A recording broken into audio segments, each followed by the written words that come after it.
le contexte sanitaire qui impose le strict respect des gestes barrières et la distanciation physique, la chorale du Collège François Perron a reconduit sa rentrée en musique. Un impératif pour créer du lien entre les élèves et offrir aux sixièmes un accueil digne de ce nom.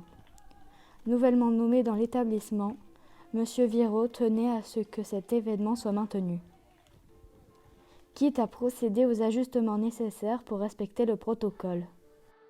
Malgré une réunion qu'il a tenue éloignée du collège, ce lundi 14 septembre, il n'a jamais envisagé de reporter cette rentrée en musique, sa première en tant que principal du collège. Alors, ma première rentrée en musique ici au collège, effectivement, le collège François Perron, où je suis fier d'arriver.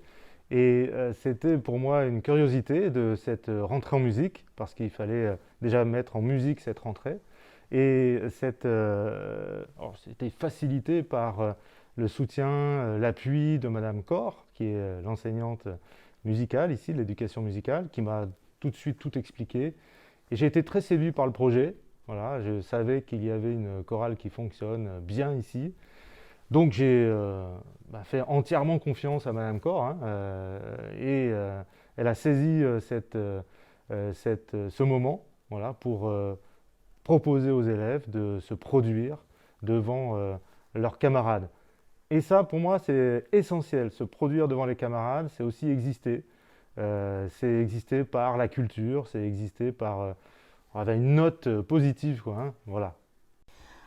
Pour cette seconde édition, les élèves de la chorale accompagnés par leur professeur de musique, Madame Cor, ont entonné 2 chants. O Happy Day, un gospel, et Nies Voda, un chant traditionnel russe.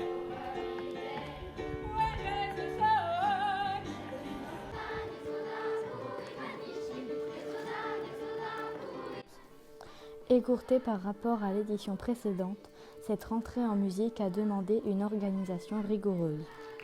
J'ai rassemblé les élèves de chorale qui se sont inscrits cette année de 8h30 à 9h30 les lundis. Puis j'en ai parlé aux élèves de 6e.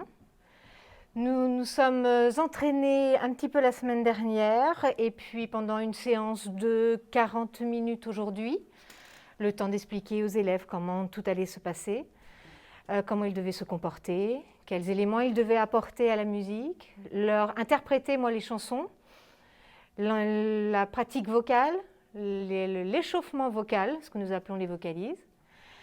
Et puis cette rentrée musicale, c'est un moment qui est important pour eux car c'est une première approche pour les 6e vis-à-vis de cette chorale.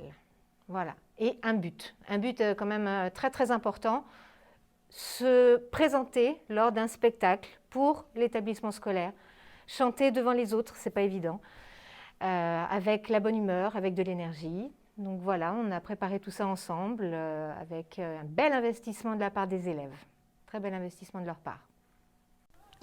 Les contraintes sont apparues dès la préparation. Les élèves doivent chanter en classe avec le masque. Des conditions difficiles pour l'articulation et la projection de la voix. Pour le spectacle donné en extérieur, les élèves ont exceptionnellement pu retirer leur masque, dans le respect de la distanciation physique. Le chant choral en extérieur est un exercice délicat, notamment quand le vent tient à marquer l'événement de sa présence. Pas de quoi démoraliser les élèves qui ont pris un authentique plaisir à entonner ces 2 chansons dans la cour de l'établissement. J'ai apprécié cette rentrée en musique. C'était très agréable de pouvoir enfin chanter sans le masque. Le chant Nies Voda est un chant énergique et entraînant. Tout le monde le connaît puisque c'est le rituel de la chorale de Sérilly.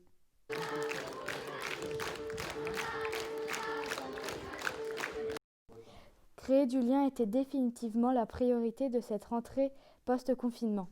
Après la rentrée en musique animée par la chorale, les élèves et les professeurs étaient invités à participer à un tournoi de pétanque.